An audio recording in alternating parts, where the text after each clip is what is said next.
Hello science fans! Ang pangingisda at pagsasaka ay mga cornerstones ng ating ekonomiya at kultura sa Pilipinas. Sa ilang daang panahon, traditional methods ay naipapasa through generations at na-define na nila ang mga industriyang ito. Pero meron tayong mga kinakaharap na bagong problema, katulad ng climate change, overfishing, ang pagkasira ng kalikasan, na pinipilit tayong magbago towards sustainable development.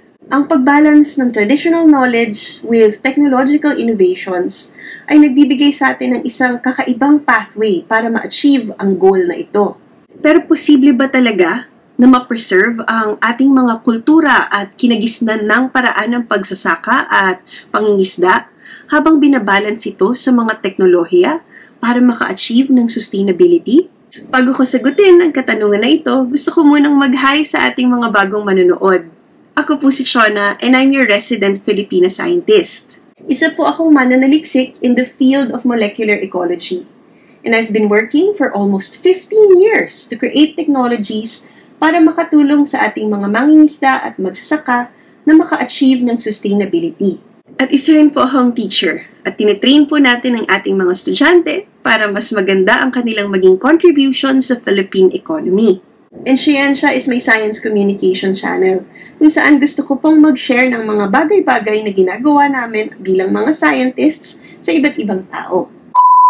Ang pagsasaka, pangingisda at pag-aalaga ng isda ay mga importanteng parte ng Philippine economy. Nakakatulong sila para pataasin ang ating GDP, magbigay ng trabaho sa ating mga kababayan at mag-ensure ng food security. Ang sabi ng Philippine Statistics Authority, ang agricultural sector natin na kasama dito ang crop production, ang pag-aalaga ng hayop, ang pag-aalaga ng gubat, ang ating panghuhuli ng isda, ay nakaka-contribute ng approximately 10.2% sa GDP ng ating bansa noong 2020.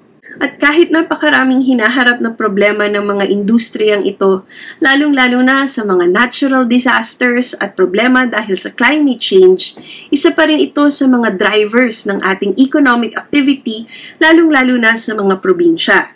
Ang fisheries at aquaculture subsectors ay napaka-importante. At alam niyo ba na ang Pilipinas sa isa sa mga top fish-producing countries sa buong mundo? Noong 2019, nakapag-produce tayo ng 4.35 million metric tons ng isda.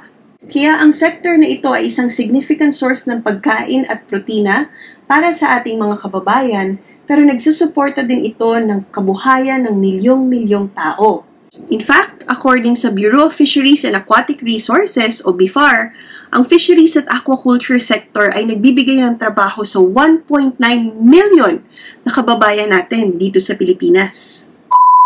Ang tradisyonal na paraan ng pangingisda at pagsasaka ay isang napakalalim na parte ng kultura ng ating bansa. Ang mga tradisyon na ito ay kadalasang nakaugat sa napakalalim na pagkakaintindi sa mga local ecosystems, sa mga patterns ng ating panahon, at pati na rin sa behavior ng mga lokal na hayop at halaman. For example, ang mga tradisyonal na mangingisda ay gumagamit ng mga teknik katulad ng paggamit ng bamboo fish traps at ang pag-glean, which are both sustainable and ecologically friendly. Ang mga methods na ito ay napakababa ng negative impact kasi nape-preserve nila yung local ecosystem at hindi na overexploit ang ating mga isda. At sa panghuhuli naman ng alimango, merong mga tradisyonal na paraan ng pag-identify kung anong uri sila sa pagtingin ng kulay o shape ng kanilang shells. Pero, syempre, iba't iba ang degree ng accuracy nito. Ang mga traditional methods natin ay nagbibigay ng isang napaka-solid na foundation for fisheries and farming. Pero kadalasan ay hindi sila enough para harapin ang mga bagong problema na meron tayo ngayon. Overfishing, ang pagkasira ng mga habitats, at ang impact ng climate change have significantly strained marine and agricultural resources. At base sa datos ng Philippine Fisheries Authority, ang ating fisheries sector ay nakakita ng 1.7% decline ng fisheries resources from 2018 to 2019. Na ang ibig sabihin ay kailangan nating humanap ng mga bagong paraan ng pangingisda at pagpapalaki ng isda kung gusto nating masigurado na walang magugutom. Ang mga technological innovations ay pwedeng magbigay ng solusyon sa mga challenges na ito dahil pinapaganda nila ang efficiency, pinapataas ang accuracy, at binabawasan din nila ang environmental impact. Ngayon, sumisikat ang mga inobasyon katulad ng precision farming na minamaximize ang ating resource use. At meron din tayong availability ng real-time data na mas pinapaganda ang ating decision making. At sa konteksto ng pag-aalaga ng alimango, ang aming laboratory ay masaya na meron kaming mga inobasyon katulad ng Crabifier, Alimango at Crab2Go na binabago ang paraan ng pag-aalimango dito sa Pilipinas. Ang Crabifier ay isang example ng isang teknolohiya na pwedeng i-complement ang traditional practices. Isa itong app na gumagamit ng machine learning algorithm para ma-identify ang species ng alimango based on physical characteristics katulad ng hugis ng shell. Meron itong accuracy na 92.4% at pag ginagamit ito ng ating mga mangingisda, pwede nilang ma-identify kung sila serata, sila Tranquibarica, o sila Olivacea ba ang meron sila. At dahil dito, maifo-focus nila ang kanilang limited resources sa species na gusto nilang palakihin at dahil dito, pwede ring lumaki ang kanilang kita. Ang traditional na method ng species identification ay gumagamit lamang ng visual cues na pwedeng maging inconsistent at maging iba-iba across regions. Kung pagsasamahin ang traditional methods na ito with Crabifier, ang mga mangingisda natin at ang mga nagpapalaki ng alimango ay pwedeng mas makagawa ng informed decisions kung ano nga ba ang papalakihin nila sa kanilang mga farm at nakaka-improve ito ng sustainability.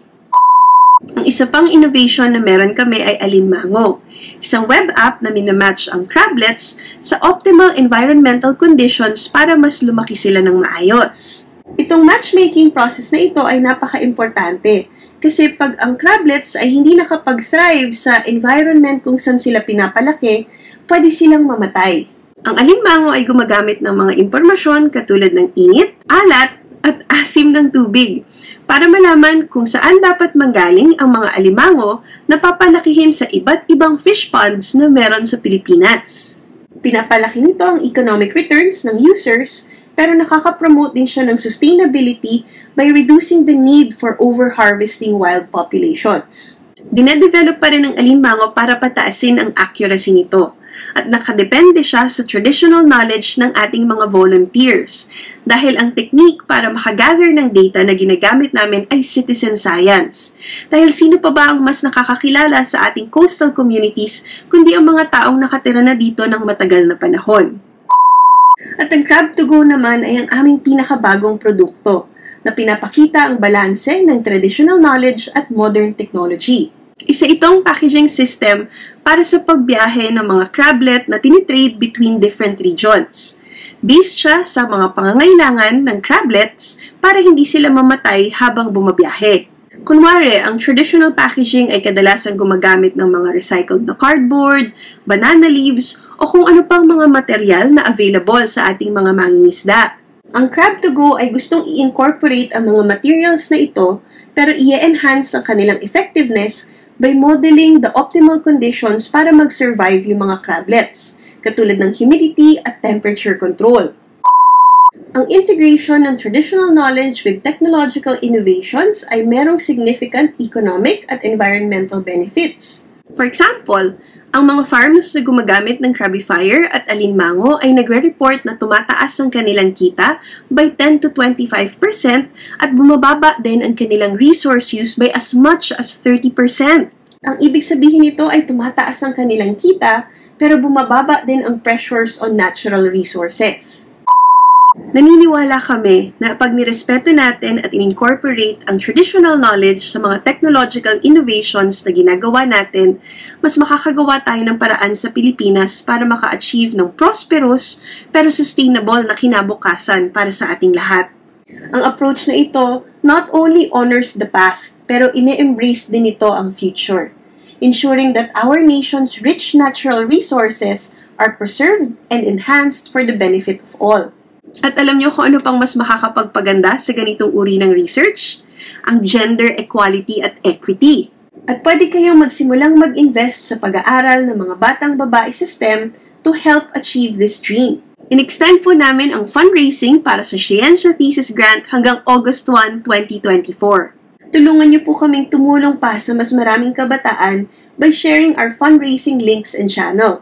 Ang mga impormasyon para mag-donate ay makikita sa description ng video na ito at pwede niyo rin silang makita sa aming social media channels. But what do you think? Ano pa kayang mga industriya ang pwedeng mapaganda by balancing tradition at technology? Ano pa kayang mga traditional practices ang pwede naming aralin? Let us know your thoughts in the comment section below.